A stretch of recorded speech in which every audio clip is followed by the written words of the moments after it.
الطافیہ foundation کی latest updates اور lieutenant پیر colonel Altaf Mahmood Hashmi کے بیانات کے لیے آپ ہمارے چینل الطافیہ ٹی وی کو سبسکرائب کریں اور بیل آئیکن کو پریس کریں تاکہ ہماری تازہ ترین ویڈیوز آپ تک پہنچتی رہیں۔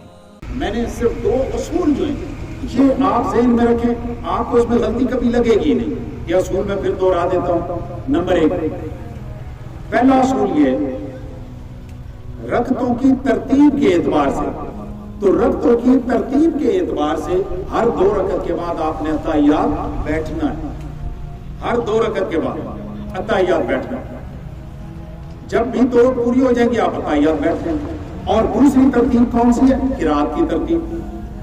جو رکعت آپ کی امام سے رہ گئی ہے آپ نے اسی ترتیب سے، وہ اگر پہلی رکعت رہ گئی ہے تو ابھی اخیر پہ آپ نے پہلی پڑھنی ہے، جس میں ثنا بھی آئے گی، سورۃ فاتحہ بھی آئے گی اور قرات بھی آئے گی۔ اس کے بعد آپ کی کون سی رکعت آئے گی؟ آپ کی 1 رکعت رہ گئی تھی، آپ نے 1 رکعت پوری کر لی۔ اگر 2 رہ گئی ہیں تو امام نے سلام پھیرا، آپ کھڑے ہوئے، 2 کے بعد آپ اتحیات بیٹھ چکے ہوئے، اب آپ نے 2 پوری کر کے اتحیات بیٹھنا۔ اگر آپ کی 3 رہ گئی ہے، امام کے ساتھ آپ نے 3 رکعتیں نہیں پڑھی، 1 پڑھی ہے، اب آپ نے 1 پڑھ لی، 1 آپ اور پڑھیں گے تو اتحیات میں بیٹھ جائیں گے کہ وہ 2 ہو گئی۔ اور یہ جو امام کے بعد آپ نے پہلی رکعت پڑھی ہے یہ آپ کی نماز کی پہلی رکعت ہے جو رہ گئی تھی، تو پہلی رکعت میں جو کچھ پڑھتے آپ اپنا پورا کر لیں گے، ثنا پڑھیں گے، سورۃ فاتحہ پڑھیں گے اور قرات کریں گے۔ اس کے بعد آپ بیٹھ کے اتحیات کیا، اتحیات کے بعد ابھی آپ کی 2 رکعتیں رہتی ہیں، پھر آپ کھڑے ہوئے، کھڑے ہو کے اب آپ کی جو 2 رکعتیں رہ گئی تھی امام سے، دوسری اور تیسری میں آپ قرات کریں گے، ثنا نہیں پڑھیں گے، اور جو آخری رکعت ہے اس میں آپ سورۃ فاتحہ پڑھ کے اس کے بعد قرات نہیں کریں گے۔ آپ کی یہ نماز کی تیسری ترتیب میں اور اپنی رکعتوں کی ترتیب میں چوتھی نماز پوری ہوگی۔ تو اس طرح سے یہ میں نے موٹے موٹے مسائل آپ کو عرض کیے ہیں۔ نماز پڑھتے ہوئے کالی نہ ڈالا کریں، جلدی نہ ڈالا کریں کہ آپ کے پیچھے کو بندے لگے ہوئے ہیں جنہوں نے آپ کو کٹنا ہے۔ اگر آپ نے جلدی نماز پڑھ لی، آرام سکون سے نماز پڑھیں۔ جب آپ رکوع میں جائیں، رکوع میں جانے کے بعد جس وقت آپ کے ہاتھ گھٹنوں پہ پہنچ گئے، آپ کے ہاتھ گھٹنوں میں پہنچ گئے، آپ نے اپنے گھٹنے پکڑ لیے، اب آپ کا رکوع شروع ہوا۔ اس سے پہلے آپ کا رکوع شروع نہیں ہوا، تو جب رکوع شروع نہیں ہوا تو آپ اس سے پہلے سبحان ربی العظیم شروع نہیں کر سکتے۔ آپ نے سبحان ربی العظیم اس وقت شروع کرنا ہے جب آپ کے ہاتھ گھٹنوں پہ پہنچ گئے، آپ رکوع کی حالت میں آ گئے، اور اب 3 دفعہ کم از کم، آپ 5 دفعہ کریں، 7 دفعہ کریں، کوئی کسی کو اعتراض نہیں ہے، لیکن 3 دفعہ مکمل کر کے اللہ اکبر کہتے ہوئے اپنے ہاتھ چھوڑے اور کھڑے ہو جائیں۔ جب تک 3 دفعہ سبحان ربی العظیم پورا نہیں ہوتا آپ اس وقت تک اپنے گھٹنوں سے ہاتھ نہیں اٹھا سکتے۔ اسی طرح سے آپ نے فرض اس میں جانا ہے، سجدے میں جانا ہے۔ سجدے میں آپ کے 8 اعضاء جسم کے 8 حصے زمین پر لگیں گے تو آپ کا سجدہ شروع ہوگا۔ اس سے پہلے آپ کا سجدہ شروع نہیں ہو رہا، تو جب سجدہ شروع نہیں ہوا تو آپ سبحان ربی الاعلیٰ کیسے شروع کر سکتے ہیں؟ آپ کا ماتھا، ناک، اکثر ہماری جو غلطی ہوتی ہے وہ یہ کہ ماتھا لگا ہوا ہوتا ہے، ناک اٹھی بھی ہوتی ہے زمین سے۔ جب ناک زمین پہ نہیں لگی تو آپ کا سجدہ نہیں ہوا۔ ان 8 چیزوں کا زمین پہ لگنا فرض ہے اور سجدے میں لگا رہنا فرض ہے۔ میری بات آپ کو سمجھ آ رہی ہے؟ اس کو لگنا بھی چاہیے اور لگے رہنا چاہیے، یہ نہیں کہ ایک دفعہ ناک زمین پہ لگ گئی اور اس کے بعد آپ نے اٹھا لی نا۔ جس وقت تک آپ کا سجدہ مکمل نہیں ہوتا 3 دفعہ سبحان ربی الاعلیٰ آپ نہیں کہتے، اس وقت تک آپ 8 حصوں میں سے کوئی حصہ زمین سے نہیں اٹھا سکتے۔ جب آپ 3 دفعہ سبحان ربی الاعلیٰ کہہ لیا، اب آپ کا سجدہ مکمل ہو گیا۔ ابھی آپ اللہ اکبر کہہ کے اپنے ہاتھ اٹھائیں، ماتھا اٹھائیں، ناک اٹھائیں، آپ اپنے جس حالت میں قاعدے کی حالت میں آنا ہے تو قاعدے کی حالت میں آ جائیں۔ اگر اس میں نماز کی حالت میں کھڑے ہونا ہے، قیام کی حالت میں آنا ہے تو قیام کی حالت میں، جس حالت میں بھی آنا ہے آپ آ سکتے ہیں، لیکن اس سے پہلے نہیں آ سکتے۔ یہ میں نے موٹی موٹی باتیں آپ سے عرض کی، ان کے اوپر کسی کے ذہن میں کوئی اشکال ہو، کوئی بات آپ نے پوچھنی ہو تو آپ پوچھ سکتے ہیں۔ تیسری رکعت میں کہاں سے شروع کرنا ہے؟ ثنا سے؟ نہ، تیسری رکعت میں ثنا نہیں ہوتا۔